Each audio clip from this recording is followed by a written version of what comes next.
Is there anything more relational than small groups? I mean, let's face it, they're a very powerful tool to building community. Every healthy church has a healthy community groups program, and every healthy student ministry has healthy small groups. Small groups are important. And maybe for some of you, your small group looks like a close-knit group of people. Or maybe for the rest of you, your small group may look like you're pulling teeth just to get kids to talk. But whether we realize it or not, small groups can be really awkward. And so that's why in this episode of YouthMin Leadership Tools, we're going to talk about small groups and how to build authentic community within your small group. So if you're watching this with a group, or if you're watching this episode alone, I want you to either get a piece of paper or get out your smartphone, and I want you to write down these 3 questions to be thinking about the entire time, and I want you to discuss them as a group or either think about them on your own. Question number 1, what are some of the biggest challenges your group faces? Question number 2, what has made your group successful? Question number 3, what does a successful small group look like for you? So it's no secret that small groups can be really awkward sometimes. And whenever we try to get students to interact with one another or interact with the questions, sometimes they just stare at their feet and don't even add anything to the conversations. But that's okay. In fact, I've talked with youth workers across the nation, and they all say the same things. Sometimes it's just so hard to get my small group to talk. Why? Because students like to stay in their own corner rather than invest in authentic community. Our students are not used to authentic community. Community is a group of people willing to invest in the lives of others. Community should always be the goal of small groups every night that we do small groups. Your job as the small group leader is not to reteach the message. Your job is to build community. So on this episode, I want to break down 3 concepts to remember as we build authentic community and how they can help us build better community. And concept number 1 is this: it takes time to build community. I want you to think of your small group as if you're building a house one brick at a time. Every Sunday or Wednesday night, you get 20 minutes to an hour to build small groups. You get to lay one brick at a time. Now, at the end of that time, you might be looking at it as if it's not enough. It doesn't feel like it's enough to build authentic community out of just that small time frame.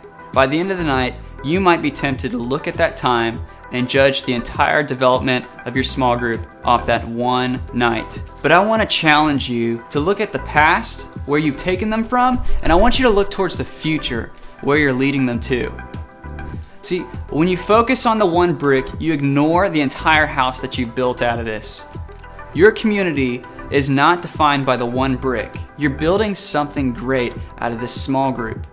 So why not see the whole picture instead of focusing in on that one time?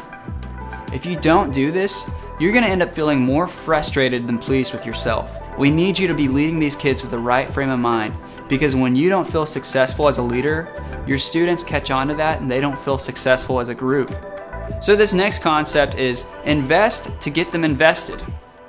Now when I say invest to get them invested, what I'm not saying is only use that 20 minutes to 1 hour you get in your small group. When I say invest to get them invested, I'm talking about find times outside of the group where you can invest in their lives. Maybe it's the hangout time before service starts, or the hangout time after service ends.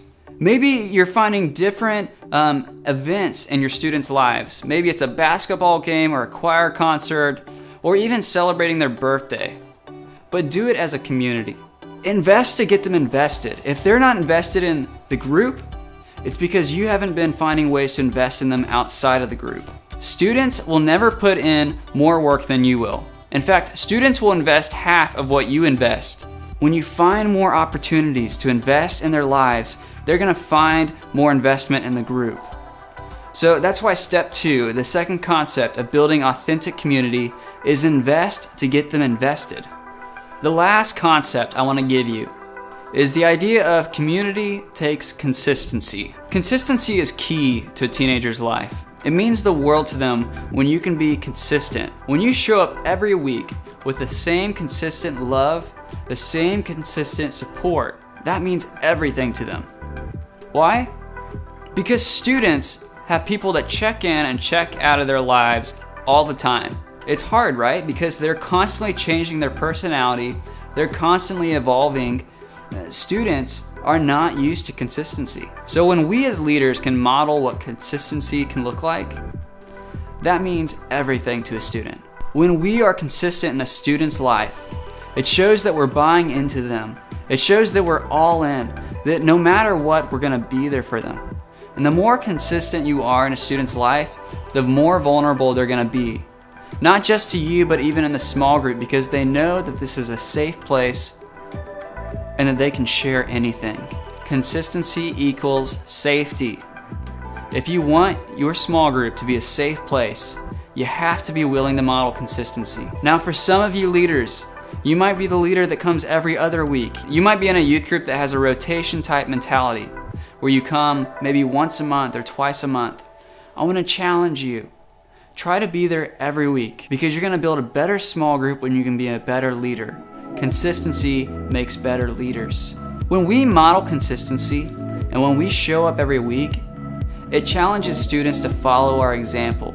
It challenges them to show up every week. Consistency is key to building community. So there you have it. Those are my 3 concepts to building authentic community. I'm Sam Pedersen, and this was YouthMin Leadership Tools. Until next time.